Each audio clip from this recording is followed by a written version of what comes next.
If you look at the tracklist of J. Cole's pivotal third album, 2014 Forest Hills Drive, it might be hard to understand why there's a very popular meme associated with it. It's just 13 track titles. What could possibly be funny or interesting about that? It's not about what's there, it's about what isn't. 2014 Forest Hills Drive has no features on it, something so rare in mainstream hip-hop that when the album went platinum 2 years after its release, it was the first rap album with no features to do so in 25 years. Since Vanilla Ice's 1990 album To The Extreme. J. Cole's tight-knit, rabid fanbase loved letting people know about that fact, to the point where it became a meme. It also became one of J. Cole's taglines, whether he wanted it to be or not. It got to the point where in a 2019 interview, he said he was going to put some features on his next album just so people would stop saying it. For most artists in hip-hop, features are an integral part of the process. From classic show-stealing verses like AZ on Nas's Illmatic or Eminem on Jay-Z's Renegade, to Nicki Minaj on Kanye West's Monster, to the faint echoes of Nav blowing through the wind on Travis Scott's Yosemite,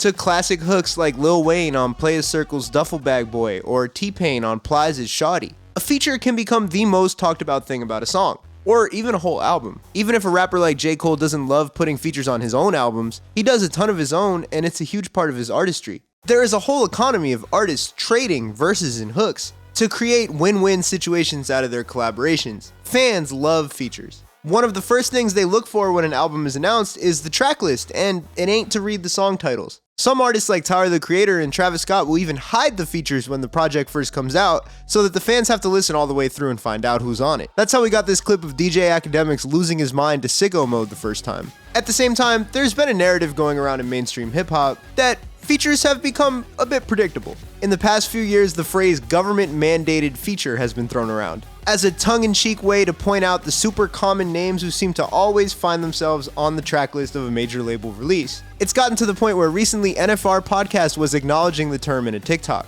And so what I want to do today is look at the government-mandated feature. How true is it that the same cast of characters tends to be featured on all the popular rap albums? I'm going to go back over the last 20 years and analyze some trends in features across different eras of hip-hop music. Were there government-mandated features back in 2007? Or is it something new? And beyond that, what motivates artists and labels to seek out features? And how does that all work behind the scenes? Does any of that contribute to the predictable atmosphere that some people feel like we have in 2025? We'll get into all that, but first, if you like videos on music like this one, I'd really appreciate a like and subscribe. It's free, I post a video every week, and if you want to see them early, go to my Instagram, HADJI, throw me a follow, and join my broadcast channel. I post all my videos in there, one day early, for free. Also, my band Elmjack just dropped a video for our cover of Charlene by Anthony Hamilton. If you like the instrumental playing or the visuals on the screen, I'll put the link to check it out in the description. And my band Elmjack is going on tour in 2026. January 17th, we're playing our first show ever in Brooklyn at the Sultan Room.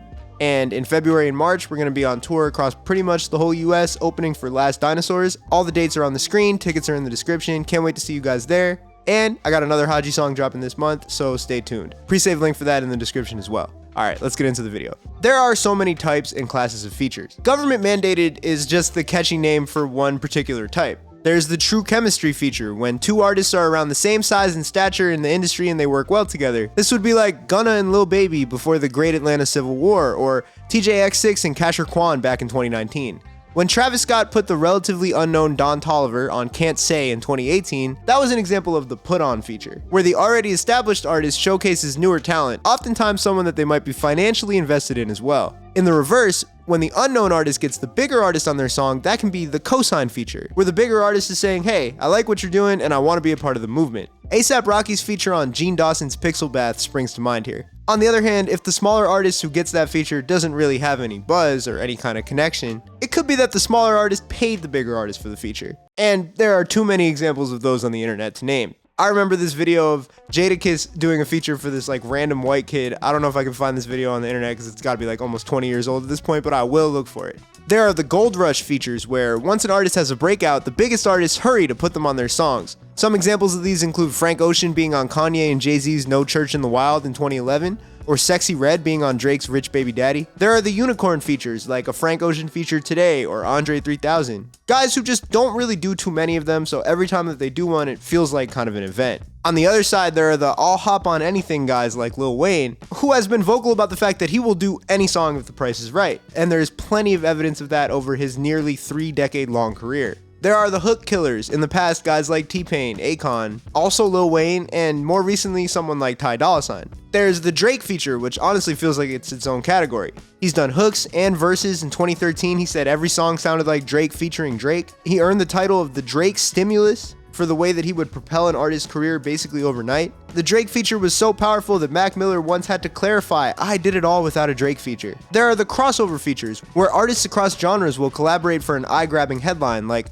Kanye and Chris Martin from Coldplay on Homecoming, or Kendrick Lamar and U2 on XXX. The term government-mandated feature is poking fun at the rap artists who seem to always find their way onto a track list. But when people use that term, who are they picturing? You and I might have an idea, but I went to Instagram to see what people thought. The most popular responses included Travis Scott, Lil Baby, Lil Durk, Future, Gunna, Ty Dolla $ign, 21 Savage, and Tizo Touchdown. I want to break down these choices and understand them a bit further, but I decided I needed some kind of methodology to do that. My goal was to understand if the term government-mandated feature is a purely modern and data-driven aspect created by the new industry that's run by algorithms and plot points on a graph, created by a reliance on streaming services, or if it's something that's existed in hip-hop for years, long before the term ever got popular. How common has it been over time for the same artists to be popping up on major releases? So what I did to answer that question was look at 5 of the best-selling rap albums for the last 20 years, from 2005 to 2024.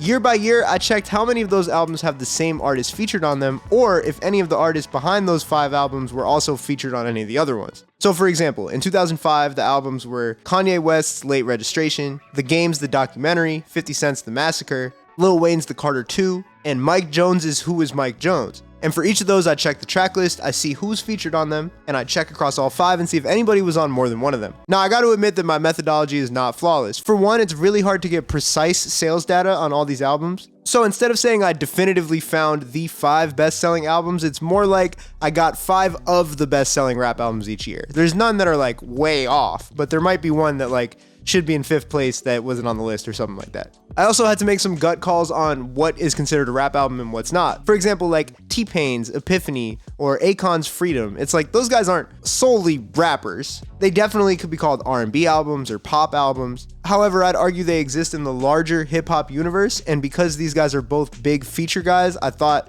it would be super interesting to see who was on their album and vice versa. I just felt like it's more interesting if they're included. There are other questions like, is Doja Cat's Hot Pink a rap album? Should I be including some R&B projects like Chris Brown's Fame? Did Polo G sell more than Moneybagg Yo in 2022? I don't know, man. I just want to get in front of my flaws like B-Rabbit and 8 Mile and just get that out of the way. What I found was that in 18 of the last 20 years in hip-hop, so 90% of the time, the same feature artist has appeared on more than one of the 5 best-selling rap albums that year. For example, 2024, Playboi Carti appeared as a feature on Vulture's One, the Kanye and Ty Dolla $ign collab album, and he also appeared on Future and Metro Boomin's We Don't Trust You. And in 2024, he was actually the only artist to feature on 2 of the top 5 best-selling albums. That's actually pretty low for the last 20 years. For example, in 2010, the 5 best-selling rap albums were Eminem's Recovery, Kanye's My Beautiful Dark Twisted Fantasy, Nicki Minaj's Pink Friday, Drake's Thank Me Later, and B.O.B.'s The Adventures of Bobby Ray. All 6 of Jay-Z, Eminem, T.I., Rihanna, Lil Wayne, and Nicki Minaj appear on at least 2 of those 5 albums. And for Nicki Minaj, for example, that's not counting her own album. That means she featured on 2 of the other 4 albums in the top 5. In 15 of those 20 years, so 75% of the last 20 years in hip-hop, one of the artists with a top 5 selling album that year was also featured on another of the top 5 selling albums. For example, in 2005, a year that you had The Game's Documentary and 50 Cent's The Massacre, this is like peak G-Unit right here, they're each featured on each other's albums. And then The Game is also featured on Kanye's Late Registration, which is also in the top 5. And I feel like that tracks in terms of how like ubiquitous The Game was. I remember I was like 9 or 10 years old and this older kid at school was helping me set up an AIM account for the first time. And his username was like The Game _ like 1992 or something like that. The Game was really everywhere, man. Red rolls, white ceiling, baby. So these 2 findings combined showed us that when an artist is hot, they're gonna be everywhere in hip hop. And I think that does contribute to the government-mandated vibe. The only 2 years out of the last 20 where the top 5 selling rap albums didn't share any features across each other were actually consecutive years, 2014 and 2015. And 2014 has some really weird albums in the top 5 with Logic, G-Eazy, Iggy Azalea. And then 2015 is really a technicality because within that top 5, there's Drake's If You're Reading This It's Too Late, Future's Dirty Sprite 2, and then Drake and Future's What a Time to Be Alive. So Drake's featured on DS2, and then I can't count What a Time to Be Alive as a feature because it's like both of their albums, right? And it's funny because one of the other albums that year, Fetty Wap's self-titled, Drake is actually on the remix of My Way, but Fetty Wap made the decision to not put that on the album, so I'm not gonna count it. Again, this exercise was not perfect, but it was really interesting and kind of fun to look at. And I do think it's helpful in showing us how common it is for the most popular rap albums to also have the same artist featured on them. The only thing that's changed over the years is who those artists are. So let's go back to what people think in 2025 is the government mandated feature. Guys like Drake, Lil Baby, Travis Scott, Gunna, Future, Lil Durk, Ty Dolla $ign, 21 Savage, and Tizo Touchdown. Let's take a look at these guys in the last 20 years. So the 2 artists who appeared on multiple top 5 albums across the most years were Lil Wayne and Future, who each did it 4 times. Some people mention Lil Wayne on Instagram, but usually in the past tense, saying he used to be that guy. And so in terms of the data, that does seem accurate. Future actually did it 4 years in a row, from 2020 to 2023. Drake has done it 3 times. Lil Baby and Travis Scott have also done it 3 times each, and they both did it 3 times in a row. For Lil Baby, it was 2019 to 2021, and for Travis Scott, it was 2021 to 2023. My quick hypothesis is that an artist's feature is more likely to be thought of as government mandated if they appear on multiple top 5 albums 2 or 3 years in a row. It's the repetition of seeing featuring Future, featuring Lil Baby, featuring Travis Scott that kind of creates that idea of like, oh, here we go again. And then in Drake's case, I think another really important attribute is longevity. Drake achieved this in 2011 and in 2023, 12 years apart, which is by far the longest gap for the same artist to pull this off. Future also has longevity. I mean, Racks on Racks on Racks was like 2011 or something like that. So if I had to crown the king of the government mandated feature, it might be Future. That leaves us with Gunna, Lil Durk, Ty Dolla $ign, 21 Savage, and Tizo Touchdown. 21 Savage did it in 2018 and 2023. And in 2022, he had his own album with Drake in the top 5, while also featuring on another one that year. Lil Durk did it twice as well in 2019 and 2021. Ty Dolla $ign only did it once in 2016, but I suspect his longevity in the game as a hook killer makes him feel super ubiquitous. Gunna only did it once in 2022, and Tizo has never been on 2 of the top 5 rap albums in a single calendar year. But Tizo is also, I think, the first artist to get called the government mandated feature. And part of that was because he came out of like seemingly nowhere to land placements on a Drake album, a Travis Scott album, a Tyler the Creator album. And this is a guy with 1 project out. While all those albums that he's featured on were spread across different calendar years, you could argue that in that extended period of time, he felt just as ubiquitous as all the other guys. Another aspect that I noticed is 4 of these artists, Future, Gunna, Lil Baby, and 21 Savage, are all from Atlanta. And so are a few of the other artists that got brought up a couple other times, like Young Thug and Playboi Carti. The Atlanta scene dominated hip-hop in the 2010s, and within that, before drama and legal issues took over, was regarded as very collaborative and self-sustaining. It becomes a kind of a chicken or the egg type question. Are they featured on everything because they're already popular, or are they popular because they're featured on everything and they're so collaborative? There's also the aspect of what I might call the run to Atlanta phenomenon, and this is not really a dig at Drake, even though that's a line from Not Like Us. When an A&R has an artist that they're trying to break through, even outside of hip-hop, they're just looking to get a rap feature on a song, they go to Atlanta. And they might not be too picky about who they're getting.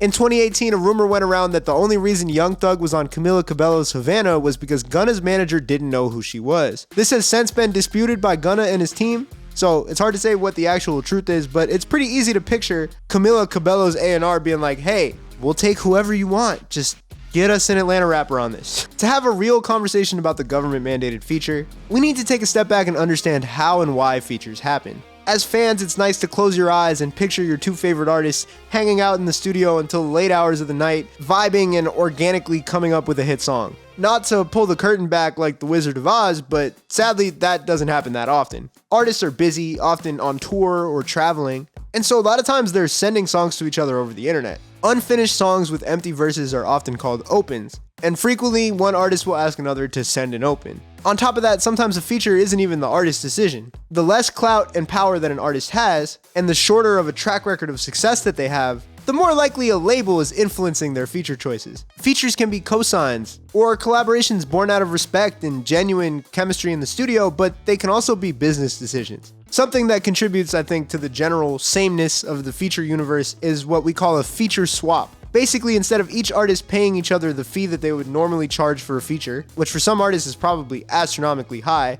they'll trade features and they'll each get one on each other's albums. The Game, for example, showed up on Kanye's Late Registration in 2005, and then the next year, Kanye showed up on The Game's Doctor's Advocate. T-Pain showed up on Kanye's Graduation, and then Kanye showed up on T-Pain's Epiphany. Lil Wayne showed up on Jay-Z's American Gangster, and then Hope showed up on the Carter 3. The feature swap is a callback to the good old barter system. Why get money involved when we can trade things of a determined value? The issue here, of course, is that not all features are made equal. As Drake let us know on his remix of Migos' Versace in 2013, other artists are wanting a verse for a verse, but man, that's not a swap to me. This line implies the existence of the feature swap as early as 2013, but looking at some of those examples from the mid to late 2000s, it's clear that this is something that's been going on for a long time, and I mean, it is just kind of common sense. The verse swap concept was in the news recently, because Cameron sued J. Cole for not sending him a verse or showing up on his talk show after Cole said he would do that in exchange for Cam's verse on the song Ready 24. I guess we're gonna find out if the verse swap is a legally binding contract that can hold up in court.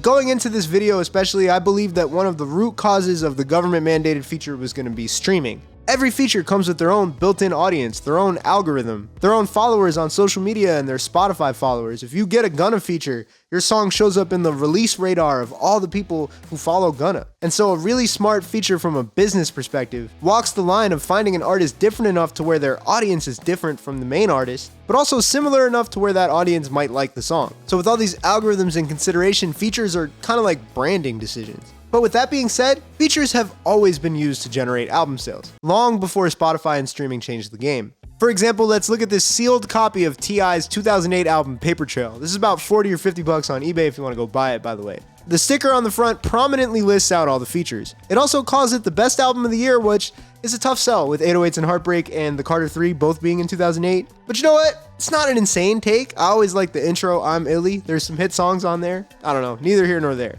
Long story short, features have always been used to generate album sales, it's just that the way that those sales are counted has changed. While it comes with what feels like a negative tone, it's fair to wonder if the government mandated feature is necessarily a bad thing. Sure, Young Thug was a predictable choice for Travis Scott's Maria I'm Drunk or Drake's Ice Melts, but he bodies those songs. Lil Baby fits like a glove on Drake's wants and needs. Hey yo. Travis definitely has a few features that feel phoned in or in 2025 speak AI generated. But when he carves out a beat switch for himself like he does on Drake's Company, or when he brings his A game on like a non-rap song, like what he did on SZA's Love Galore or Miguel's Skywalking or whatever that song is called, I feel like he could be a pretty good choice. Look at one of Travis's songs, Oh My Dis Side with Quavo, who was approaching the peak of Migos hype at the time. If you look at the track list, you might be like, government mandated, but you listen to it and it's a two-part song where the feature shows up on both parts of the song, which is an exceedingly rare thing and definitely something that you can do to make your feature feel less government mandated. Any A-list artists at home watching this video? Oh My Dis Side feels like something that they made in the studio together and had a lot of fun making.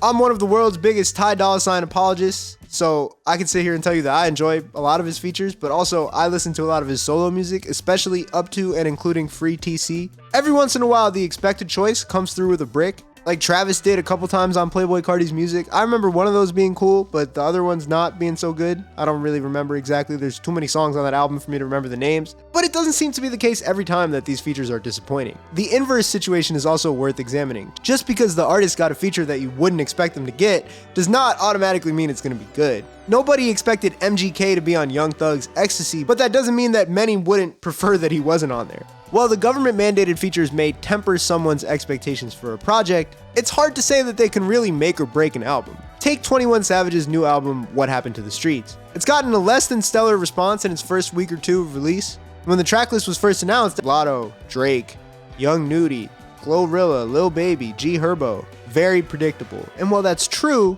and I also thought the album was pretty underwhelming when I listened to it, I don't feel like that's the feature's fault. I liked Nudy's verse, I liked Herbo's verse a lot. While the features are giving government mandated, and the album itself is underwhelming, I don't think that's the cause for the album being underwhelming. And Andre 3000 verse was not saving this project and making it into a good one. And that's coming from someone who likes 21 Savage. I think the government mandated feature is another aspect of the overall Marvelification of the hip hop industry. Fans are more excited to read the features list than they are to actually listen to the album. Artists can get lazy and use feature reveals in lieu of creating an actually interesting rollout. Sometimes it feels like the features exist just for the rollout. Labels will rely on using collaborations with big names over pushing the strongest project, likely because making good art that pushes boundaries is a lot harder, riskier, and potentially less rewarding than making art that is guaranteed to sell well, or at least sell well in its first week. Perhaps this is because there's a power vacuum right now in mainstream hip-hop in terms of who the next generation is. We all know on this channel that there are so many good hip-hop acts who are kind of bubbling up, making great music. There might have never been a better time for you to find an artist who makes music that sounds like it was made in a lab for you, particularly if you keep exploring and trying new artists. But so much of hip-hop media today relies on negativity and attention-baiting streamer content for clicks instead of prioritizing showing up-and-coming talent to an audience that is admittedly hungry for it, but will keep eating the junk food if you keep leaving it out. At the same time, framing the government-mandated feature as a 2020s thing or a streaming thing actually feels historically inaccurate. Let's take that time machine to the late 2000s and the early 2010s. Remember songs like Swagga Like Us that paired Jay-Z, Kanye West, T.I., and Lil Wayne on an extremely recognizable sample? That's just as Marvel core as any government-mandated feature is in 2025. The difference is people in my age group experienced that song somewhere between the ages of like 10 and 15, and so they were like, yay, my favorite artist. Even with a song like Forever, one that many of us will look back on fondly, does kind of feel like an obvious layup, cash grab kind of collaboration. Hip-hop is a business, and the idea that it just became one, and wasn't one in the days that we might consider to be the best days, is just reading a government mandate with rose-tinted nostalgia goggles. As fans, we should be pushing our favorite artists to put their best feet forward when it comes to giving us projects, and so that does mean finding the features who are going to fit the best. And if that means getting creative with who they involve in that process, then we should definitely be encouraging that. At the same time, when you need Future, why not go get Future? He's been around for over 2 decades in hip-hop for a reason. Organic collaborations between the titans of the genre can be amazing moments. So maybe the government-mandated feature isn't always that bad. Let me know what your favorite feature is in the comments. Let me know what you think, and let me know what you want me to cover next. Peace.